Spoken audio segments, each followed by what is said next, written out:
All right, here we are, episode number 48 of the Oklahoma Weather Show. We've been doing this now for about 13 months, I guess you could say, and we do this show every Wednesday live on KOCO.com. It also airs on YouTube, and then it will re-air.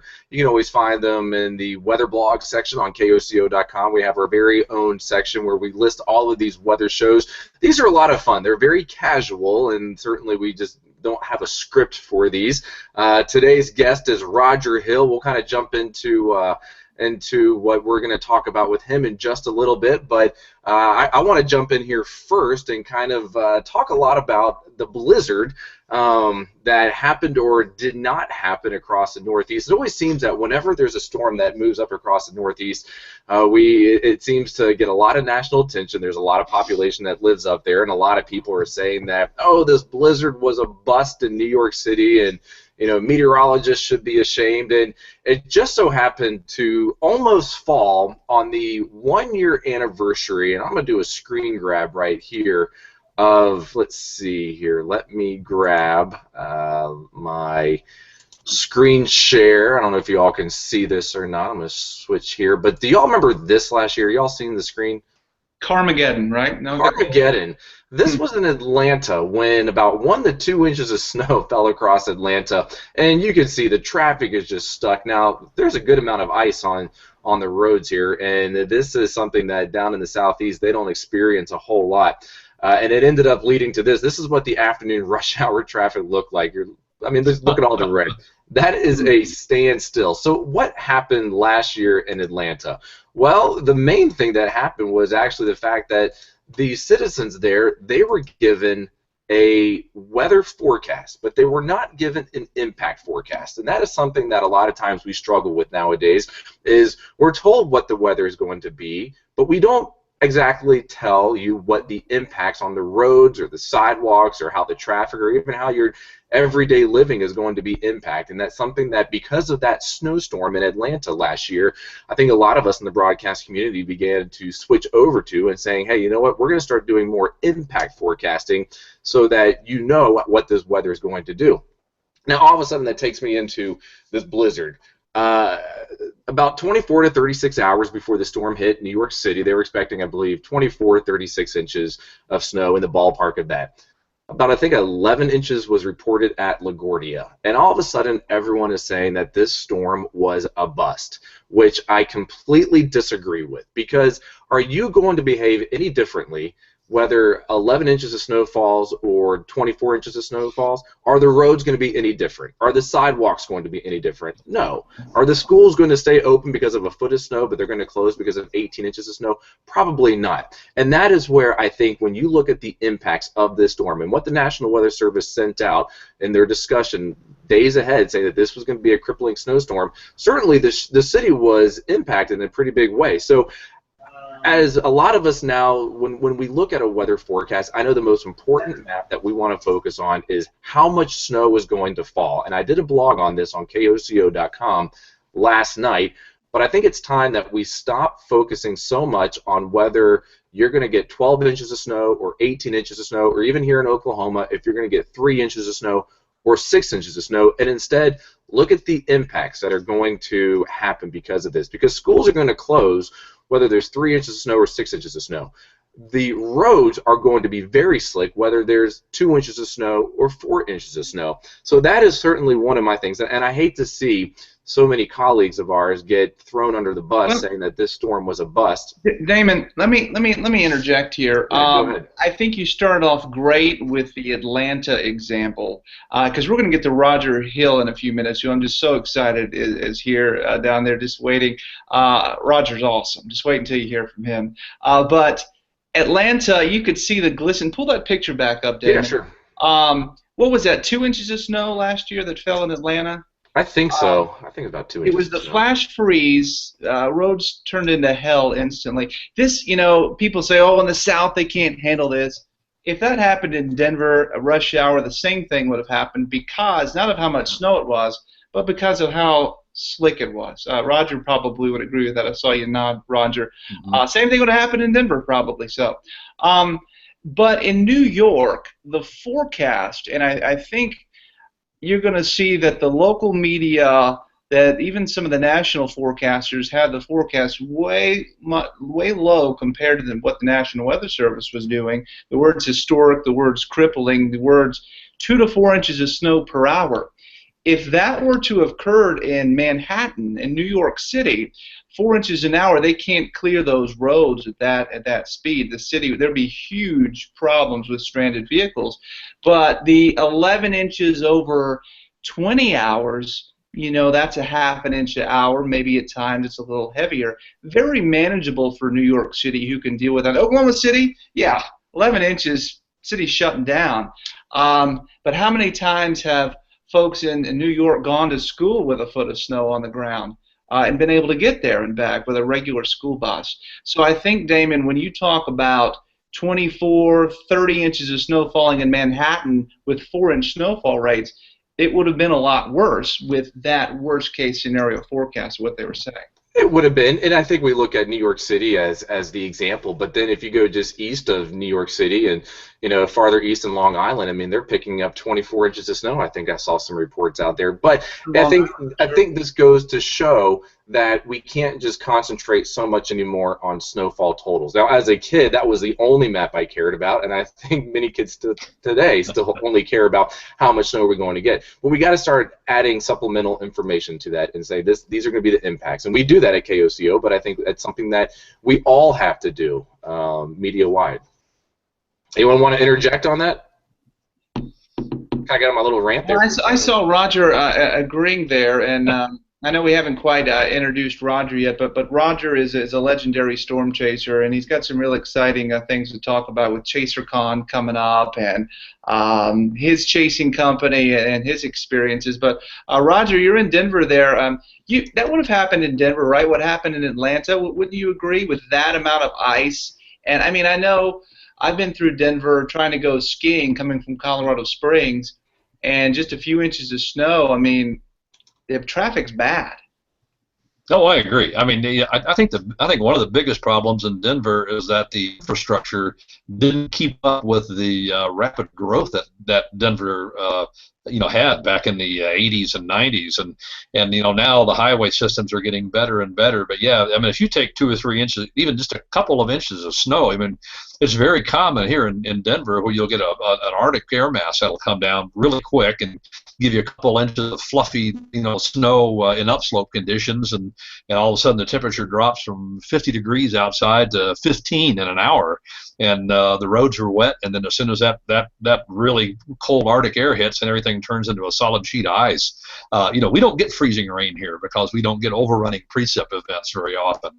We always mostly get upslope type of situations where you get snow from the beginning and it just snows during the whole event. But yeah, I tell you, those polar fronts, when they come down really quick and drop even just an inch or two of snow, can create just absolute havoc. And yeah, the traffic gets really, really bad. It's bad anyway during rush hour, but throw in any kind of slick highways and it just gets atrocious. Back in March of 2003, we had a pretty historic snowstorm here in Denver. That you had a surface low that just set over southeast Colorado for about 2 days as the upper low finally vertically stacked over it, and it dumped 35 to 60 inches of snow over the Denver area over a 48-hour period. And you talk about crippling. It was DIA shut down. There was just the same thing. The road crews here, which are used to getting occasional real heavy foot-plus snowstorms, they couldn't keep up with it at all. And they were piling snow in the medians, and you couldn't see from one side of traffic to the other. And it crippled this city for several days before they were finally able to go out with dump trucks and payloaders and everything to load all the snow and take it outside of the city limits and dump it all out in the country, where so people could get from point A to point B. But yeah, I mean, there were times during that snowstorm in residential areas. Of course, the typical cities will plow the arterial roads first, and then the collector roads, and then the secondary roads are the last things to get it.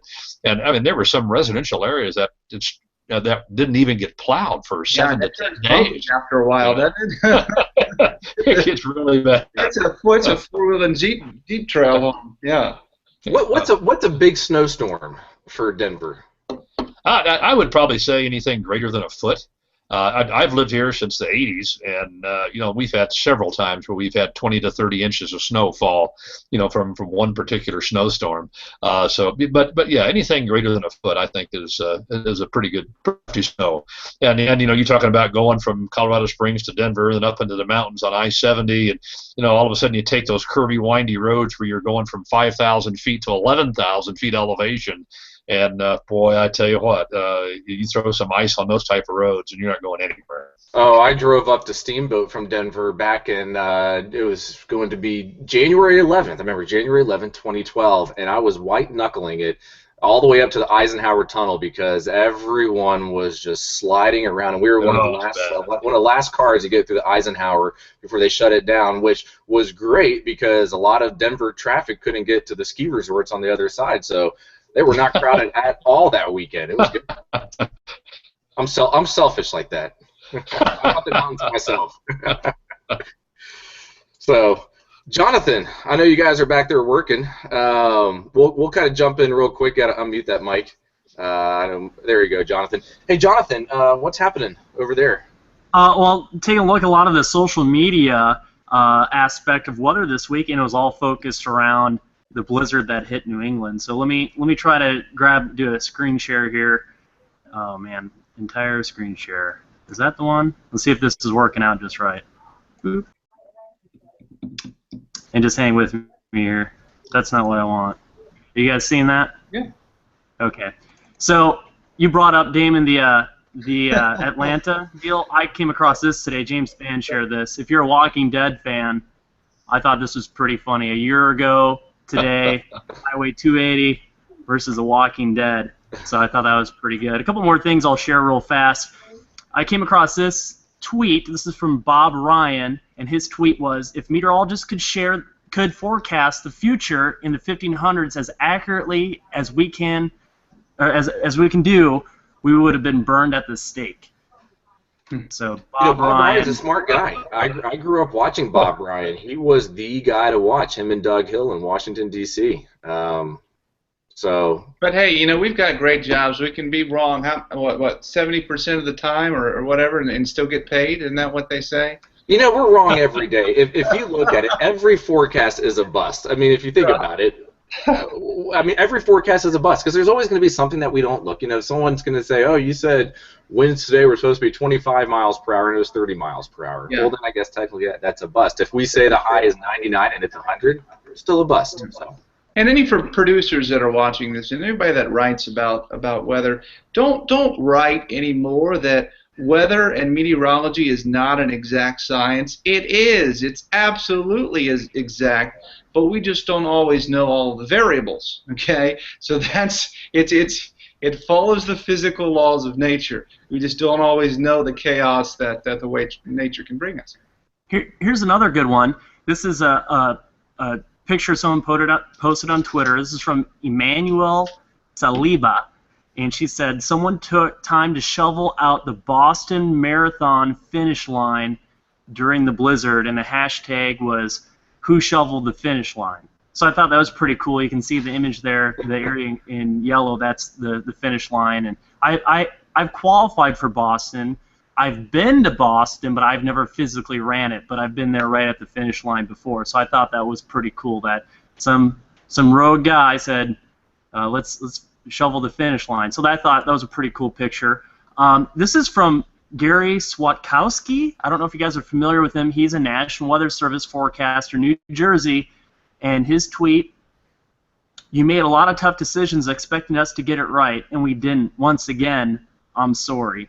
And I think the key with the public, as long as we hold ourselves accountable and explain why we may have not got it exactly right, I think that shows the public that we're humans.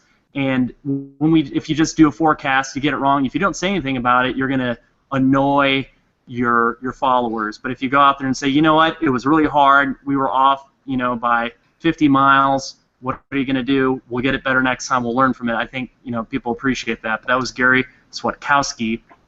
Over on YouTube, social media is just not Twitter and Facebook and Instagram.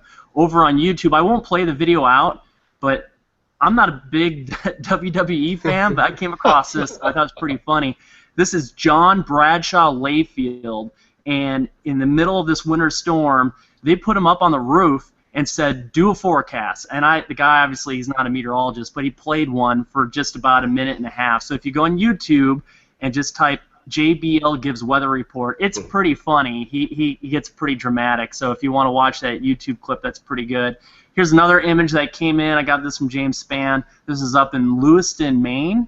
That's the snow drifting on someone's front door there. I thought that was a cool picture, kind of telling the story. Yeah, you didn't get it in New York City, but they got it elsewhere. Folks, that's 4 feet of drifting right there. And here we are back to that. So there you go. That's my social media sharing for the week. So check that was out good. If you have time. That was good. And JBL, he's from Abilene, Texas. I used to be a Raw fanatic a long time ago. So was he a wrestler? He was a wrestler. He was a wrestler. He was a champion, and then he turned into this big financial guy and has made a lot of money, very successful. But now he's a commentator. Yes, he does commentating, reporting, and he's a good old West Texas boy. Good old West Texas boy. So, all right, good job, Jonathan. I enjoyed that. That was actually a lot of fun. Brad, what's up? Guys, we have a weather legend in our midst here that we are talking to today. I hope you know this guy, because if you don't get to know him, we can learn a lot from him. His name is Roger Hill. He's a native, I guess you're native Denver, Coloradan, and he runs a very popular tornado chasing company, Silver Lining Tours. Probably booking up his tours for the spring now. You can probably go to his website and sign up for one of those. You wouldn't. It'd be awesome to go chase with the Roger Hill. Roger even started ChaserCon. If I'm not mistaken, you're one of the original guys that got together in the garage with Tim, right? It was you and Tim Samarus, the late Tim Samarus, getting in there with and just, I guess it was just beer and burgers, right? Right, Roger, starting off just talking storm stories. And now over 500 or so of the world's best chasers meet in Denver from what has just blown up over the years that Roger has started. So Roger, welcome and congratulations. You just wrote to me a little while ago saying that you are being inducted in the Guinness Book of World Records for seeing more tornadoes than any other person in world history. So Roger, that is incredible. Tell us about what's going on. How do you get that? Roger, tell us about yourself. How did you get into storm chasing? Take us way back when. Oh, you bet. No, I grew up in eastern Kansas, and when I was a child, this kind of ages me, but the Topeka tornado from June 8, 1966 is actually what got me interested in severe storms. Living really close to the area, but I started chasing storms for real back in 1985, and then pretty much left a really good contract manager job back in the late 1990s to start tours with Dr. David Gold, who was the original founder of Silver Lining Tours, and then over the years, Dave kind of faded out and went on his way, and then we took the Silver Lining Tours over after that. Great. So, how many? You mentioned Silver Lining Tours. How many different vans do you run each? Because I know you can sign up from now through, or from March through June with Silver Lining Tours. Somebody that want to go chase with you, does it get full real fast? Believe it or not, we only have 3 tours this year that have any spots left. And they just have a couple of spots left, so we are almost booked out for 2015, and we had so many requests for 2016 that we actually released our 2016 schedule on January 1st, and we've already got 2 or 3 tours that are getting close to being sold out for next year already. So yeah, things are really booking fast. And I'm definitely more of a fan of this organized storm touring, storm chasing, especially for those that don't really know what they're doing. This isn't something for just the weather enthusiasts, weather hobbyists to go out and go spot storms. Unfortunately, we all know, how dangerous they can be, and even for the most seasoned. So if you can get with somebody like Roger Hill or one of his friends, that if you want to do this, don't just go out on your own. So talk about some of the safety that you guys go through with this, Roger. That's a very good point. We've been doing this on tours now for running tours for almost 20 years, and knock on wood, we haven't had any incidents as of yet. But we always take a lot of safety precautions. All of our guides or drivers, that are driving these vans are very experienced, either meteorologists or storm chasers, or hopefully both. And we always have basic rules and some training that we always give our guides and drivers before we bring them on board and let them drive for us. I want to make sure that whoever's coming on to drive, number one, has experience, and number two, has a good, clean driving record, and they know how to operate these vehicles, because driving a 12 or 15 passenger van in the outflow from a severe thunderstorm or a really powerful inflow jet or something is a heck of a lot different than driving a little small sedan. So and then of course when we position ourselves, that's the most crucial thing to me, is making sure that you don't position yourself so that you have no escape route. Especially if you have a tornado on the ground, you always want to sure that you never stop in a position where you can't get out of the way. Always have some way to get out of the way before we make any stops and let anybody out of the van. And customer safety is always number one. We have a very detailed orientation briefing that we give everybody when they arrive for the tours on the day before the tour actually starts. And we go over really thoroughly the do's and don'ts of what we expect our guests to do on tours, and basically how to keep yourself out of trouble, and how to make sure that you stay safe, and that everybody else stays safe, and make sure that you listen to all of us guides when we tell you one thing or another. If it's time to get back in the van because of a lightning threat or a high wind or hail threat or something, to make sure that we do it very, very safely. And it's worked really well. Mm-hmm. Roger, I got a question. How many foreigners do you get into your tours?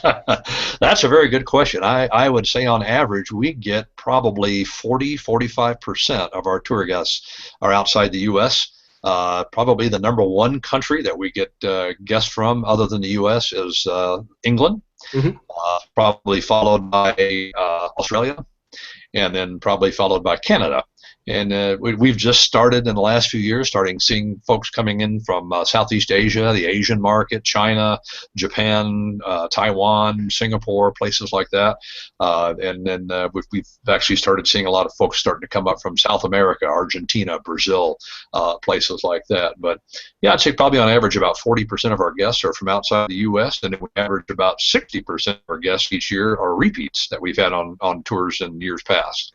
What's interesting about that is the fact that whenever when you're in a different country, you think about the United States, a lot of times, the cities that pop up are going to be New York City or the West Coast, but not many people really think of the middle of America much whenever you're in Europe and you're wanting to come over and do a vacation. So you are almost kind of like the tour guide. You're like an ambassador to showing all these foreigners what the middle of America looks like. What do they ever get surprised, like, wow, we weren't expecting it to be this flat, or are you basically are their expectations being met when they come out to this part of the world? I really think they are, and surprisingly, a lot of the foreigners that come on and chase with us, they are expecting the land to be completely flat and no people, have no character, nothing but cornfields and wheat fields, and that's about all that a lot of folks think that there is out there. So, when you get into northwest Oklahoma or even the South Dakota, western North Dakota, even some places in Texas, people are like, wow, boy, it's just really pretty here. You don't expect it.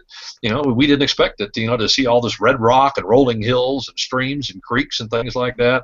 and for the people in small towns to be so friendly and so nice, and that also goes with some things that we tell them during orientation, like we always keep first aid kits in the vans, and we usually have a doctor or a EMT on our tours. That's one of my guides, and we always tell folks, hey, if we come across a tornado ravaged town or we see a farmhouse that's been hit, you have a right to humanity to stop and lend a hand, and that's basically what we do. We stop our tours and we jump in, and we got to let folks understand that number one, they're not expected to do that, when we're out on tour, and number two, you don't have to jump in and do it if you don't want to, but we will.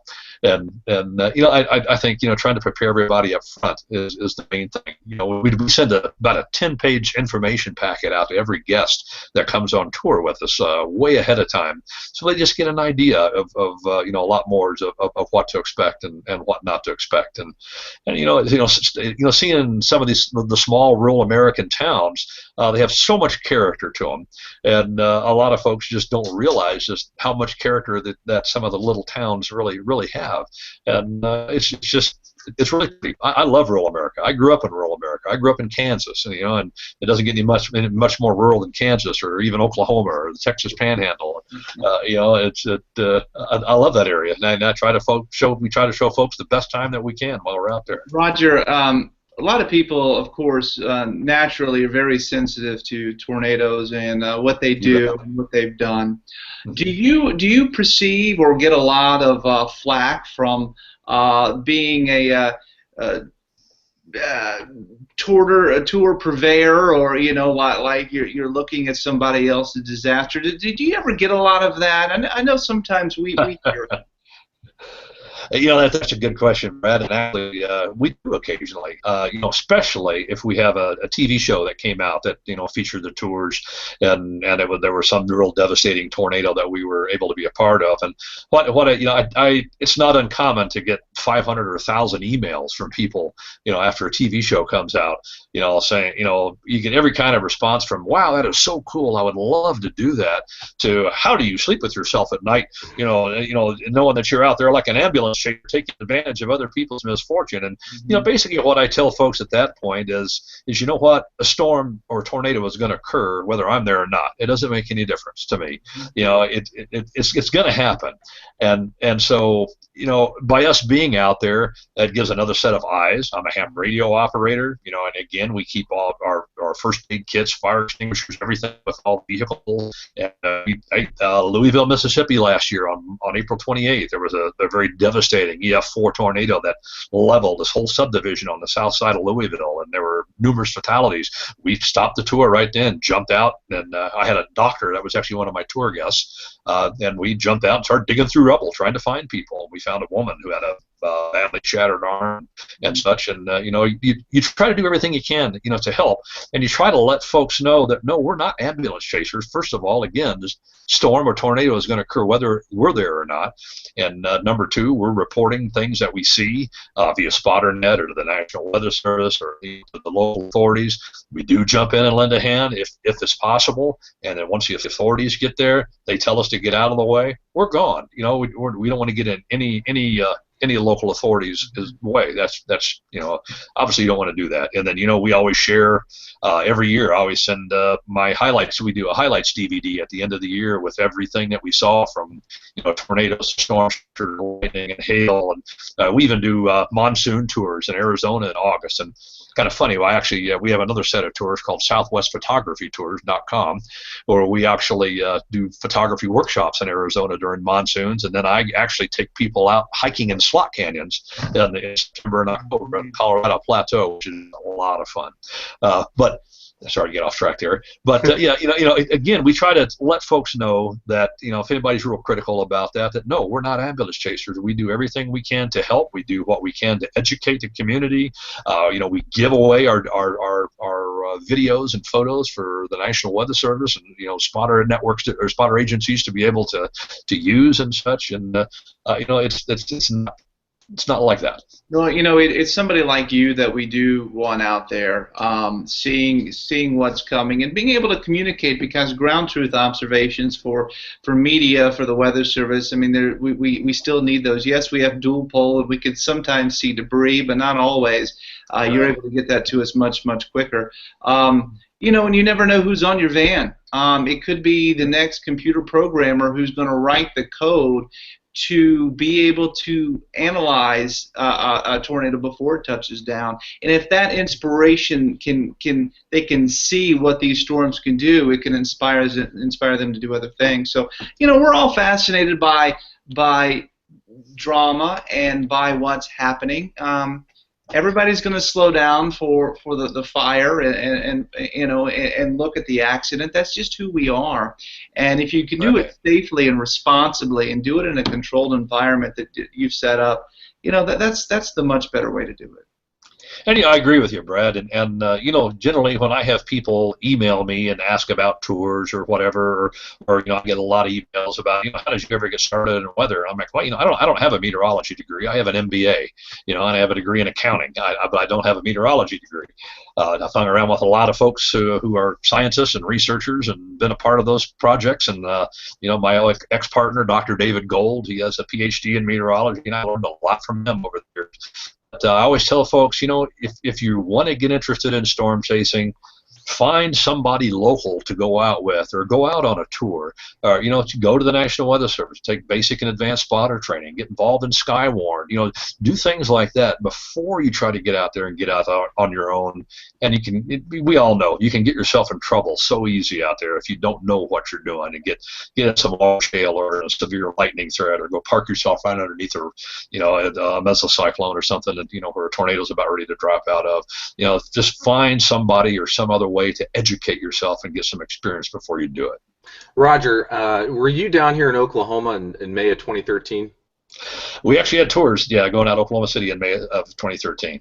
What was, those storms that we had, the EF5 here and more, and then the El Reno tornado, were people shocked? Did you have any foreigners on that van that just said, we've seen tornadoes before, but we were not expecting this? I've had that happen several times where, again, we try to educate everybody up front to let them know what they might encounter. And when you see the aftermath of a violent tornado, and you get out and start, helping, in search and rescue, or you just see some of this stuff. Sometimes, no matter what you tell people, they aren't ready for it. We actually had a situation happen many years ago, back in 2001, in all places but Mandan, North Dakota, where we had a large wedge tornado cross right in front of the van, and there was we ended up stopping and letting this tornado go across. And after the tornado went through, we just kind of edged down the road just a little bit, and off in the field there was a crumpled up Chevy Cavalier laying out there. And I said, stop the van, we got to find out if somebody's in there. And so we're still getting real strong RFD winds blowing around this tornado, and started honking the horn and saw a guy's head pop up. And I'm just yelling out to this guy, get out of your car, come here, come on over here. And his car was so mangled that you couldn't even tell what it was hardly. And then all the windows are blown out. And he crawled through the window and started running at me. And I realized at that point on, he had a white T-shirt on that was just drenched in blood. And he goes running over to the car. And he's like, oh my God, the tornado picked my car up and threw it out in the field. Oh, thank you guys for coming along. And he was going into shock. He was just shaking so bad. And I actually happened to have a lady who was a nurse on tour, and he had his whole back from the top of his spine down about a foot was just laid open, where he had taken a piece of glass right across it all the way down to the bone, and he went into shock right in the middle of our van. And so we got him down to a hospital, and fortunately everything was okay. He survived and so forth. But that night I had a father and a daughter come to my hotel room and say, this is not what we signed up for. We're leaving the tour. And I'm like, that's actually, we told you up front some of the things that could happen, and this is one of those bad things that could happen.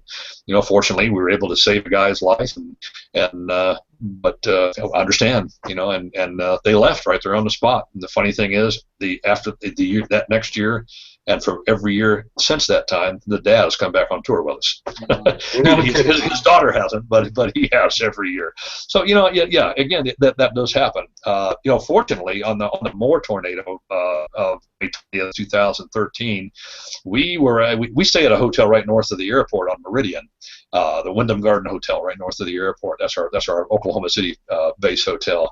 And we left that day and we drove south on the turnpike just as that supercell was cranking up. And I told my tour group then, I said, I'm not following this thing through town. Not going to do it. I said, this thing drops a gigantic tornado. I will never chase in a metropolitan area. It's just too risky. With all the problems that you can have happen. When you chase in a metro area, from traffic stopping to debris clogging highways to, there's so many things, and that can go wrong. And to be honest with you, we had an incident happen in Joplin, Missouri, on the Joplin tornado back in 2011, where we were coming on Rangeline Road right before the tornado even formed. That supercell, as we know, just blew up from nothing, and that tornado just went from nothing to an F5 so fast. And we were coming down Rangeline Road trying to get south, and all of a sudden we saw power flashes about half a mile off to our west, and lo and behold, that tornado is wedging out, coming right at us. All the power goes out, the traffic lights stopped, and all of a sudden we're sitting ducks right in the middle of all this traffic. We start honking at people to go. People walking down the side of the road, playing on their cell phone. We're like, you got a tornado coming, take shelter now. And looking at that after the fact, there were so many places right there where the Home Depot and the Lowe's were there on Rangeline Road in Joplin, that people were just so nonchalant about everything. People laughing at us and pointing at us, saying, "Yeah, you crazy storm chasers!" Like, no, we're not crazy storm chasers. You guys take shelter. You got a tornado, a violent tornado coming at you. And so after that incident, we decided that there was no way we would ever approach any kind of a major metropolitan area with any threat of a violent tornado or any type of a tornado occurring. And as well as I do, a high precipitation supercell, it's so hard to see a tornado anyway because they're most of the time wrapped in rain, and that's what happened with the Joplin tornado and such. And you got to take safety serious. Yeah, Roger, sure. You mentioned just about all the big tornadoes. It sounds like you've never missed one. I know you've probably never, and judging by your numbers, you haven't. So Guinness Book is saying you are the #1 person in the world that has seen more tornadoes than anybody else. Question for you: what's the number? Number 2, how do they verify? Because I could come up with a number right now too on how many I've seen. It's not very large. But so how many is your number, and how do they go about verifying this?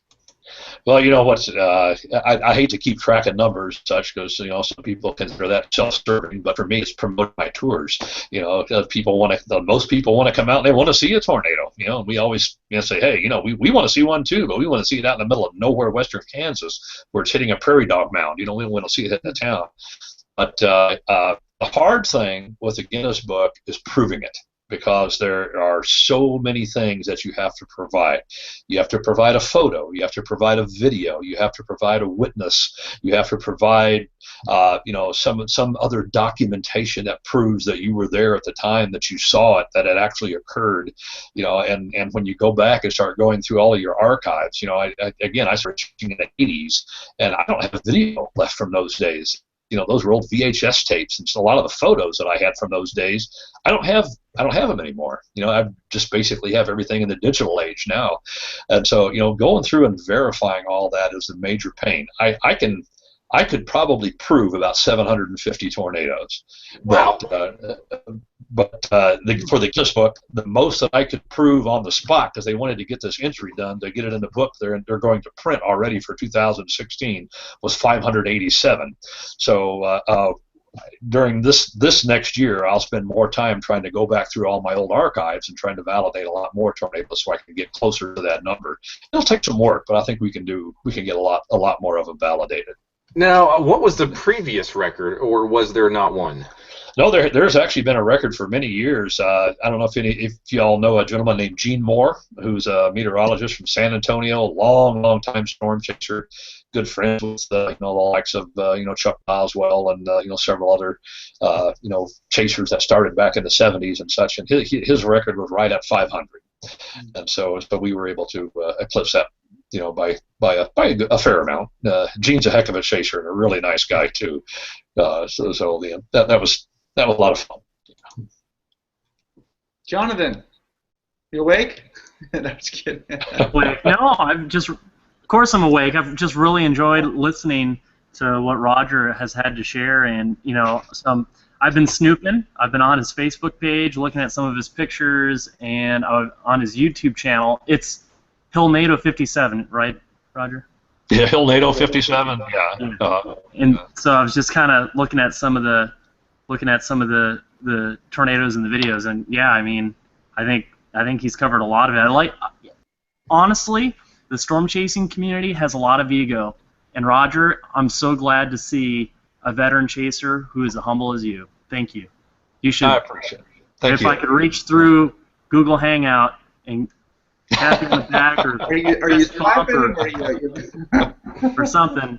Thank you, because I've seen a handful of tornadoes, and unfortunately, a lot of times there's a lot of competition, a lot of ego. I mean, the first thing that I thought of when you were talking about world record holding, I know there's a storm chaser here in OKC that would like to think that they should be there, that they've seen the most. But anyways. So Roger, before we go, anything you want to plug? How can people sign up for one of your tours? Hey, I want to ask him about the ChaserCon real quick, Damon. Go ahead. Yeah, go ahead. No, sure. Hey, ChaserCon's coming up. How many years running? How did you start it? Who did you start it with? Yeah, this is the 17th year for ChaserCon, and again, the late Tim Samarus and I started it back 17 years ago. Started out as a little get-together before the Severe Local Storms Conference in Lubbock back in the late 1990s. It was a get-together at Tim's house with just a few friends to share some beer and pizza and some videos, and just to kind of break the winter SDS syndrome, and just to have a lot of fun. Then a couple of years later, I actually got the Weather Channel involved, and they threw in some money to move it out of Tim's house and move it into a hotel. They had some banquet facilities, and ever since then it just keeps growing and growing. It's just so much fun. It really is. It's coming up soon, isn't it? What's that? It's coming up pretty soon, isn't it? Your annual. Yeah. It actually, unfortunately, this year it's over Valentine's Day weekend, which is not a good thing. We